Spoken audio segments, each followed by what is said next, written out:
বাবা পুরো মহল্লার মেয়েরা যেভাবে বিরক্ত করতেছে জাস্ট ফেড আপ হয়ে গেছে। না না না না এদিকে তো যাওয়া যাবে না। কেন? এদিকে গেলে সমস্যাটা কি? আপনার ছেলেকে নিয়ে ওই রোডে চলে যান, ওই রাস্তা দিয়ে ঘুরে। আরে বাবা, সেটাই তো জানতে চাচ্ছি যে এই রাস্তায় গেলে সমস্যাটা কি হবে। আপনার ছেলেকে নিয়ে কি সমস্যা শুনতে চান? হ্যাঁ, আপনার ছেলেকে নিয়ে এই রাস্তায় গেলে আমার ভাতিজি যদি ছাদ থেকে দেখে তাহলে সারা রাত ঘুমাবে না আর খাওয়া দাওয়া করবে না। আমি বেঁচে থাকতে তা হতে দেব না। এই ছেলে যাও, ওই রাস্তা দিয়ে ঘুরে যাও। আর ভাই শোনেন, আপনার ছেলেকে একটু সাবধান করে দেন যেন এই এলাকায় আর ঘোরাঘুরি না করে, বুঝলেন? না মানে আমি ঠিক বুঝলাম না, এলাকার মেয়েদের কি খেয়ে দিয়ে কোনো কাজ নেই? হ্যাঁ, আমাকে রাস্তায় দেখলে বিচার দিতে থাকে, বাড়ির গেটের সামনে লাইন ধরে দাঁড়িয়ে থাকে, জানালায় ঢিল ছুড়ে, আর আমাকে বাইরে দেখলে কি বলে ডাকে জানো? শ্বশুর আব্বা বলে ডাকতে থাকে। আশ্চর্য ব্যাপার, আমি তো দেখছি একটা আজব সমস্যার মধ্যে পড়ে গেছে। একটু ঝামেলার কি আছে?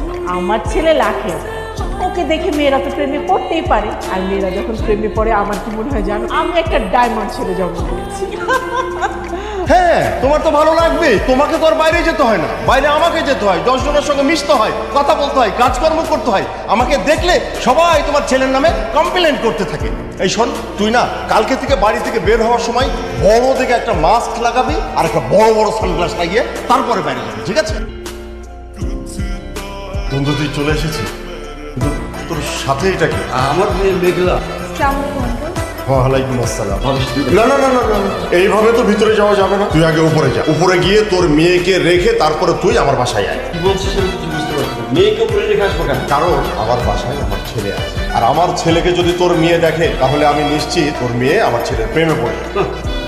আমিও নিশ্চিত তোর মাথাটা একেবারে গেছে। আমার মেয়ে তোর ছেলেকে দেখলে প্রেমে পড়ে যাবে। হ্যাঁ, তাহলে আর বলছি কি? শোন, আমাদের এই যে এতদিনের বন্ধুত্ব, এই বন্ধুত্বটাকে আমরা আমাদের ছেলে মেয়ের প্রেম ভালোবাসার জন্য নষ্ট করতে চাই। তুই এক কাজ কর, তুই উপরে যা, যা যা যা, জলদি করে তুই উপরে যা, উপরে গিয়ে তোর মেয়েকে রেখে তারপরে যা যা যা যা জলদি তুই উপরে যা।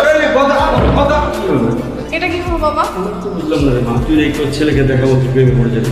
তোমার কি তাই মনে হয়? তো পারে হয়তো তোর ছেলে খুব সুন্দর আর হ্যান্ডসাম। তো সুন্দর আর হ্যান্ডসাম হলে আমি প্রেমে পড়ে যাব। শ্রাবণ, আয় শ্রাবণ, কোথায় তুমি? বের হয়ে আসো প্লিজ। শ্রাবণ, একটু বের করে তো আসো না, তোমার চাঁদ মুখটা দেখে চলে যাবো। কতদিন হলো তোমাকে দেখি না শ্রাবণ, রোদে পুরো পুরো ছাই হয়ে যাচ্ছে, একটিবার আসো, তোমাকে দেখেই চলে যাব। একদম নড়বে না, দাঁড়াও। আসসালামু আলাইকুম শ্বশুর মশাই। আবার শ্বশুর মশাই? কে কে শ্বশুর মশাই? মানে আপনার ছেলে যদি রাজি হয় তাহলে তো তাই হবে। আপনি একটু শ্রাবণকে ডেকে দেন না, এক পলক দেখেই চলে যাই। আমি এখন 1 থেকে 3 পর্যন্ত গুনব, এর মধ্যে যদি তোমরা এখান থেকে না চলে যাও তাহলে দুইজনকে পিটিয়ে না ঠ্যাং ভেঙে আমি একদম পুলিশে দিয়ে দেবো। 1 2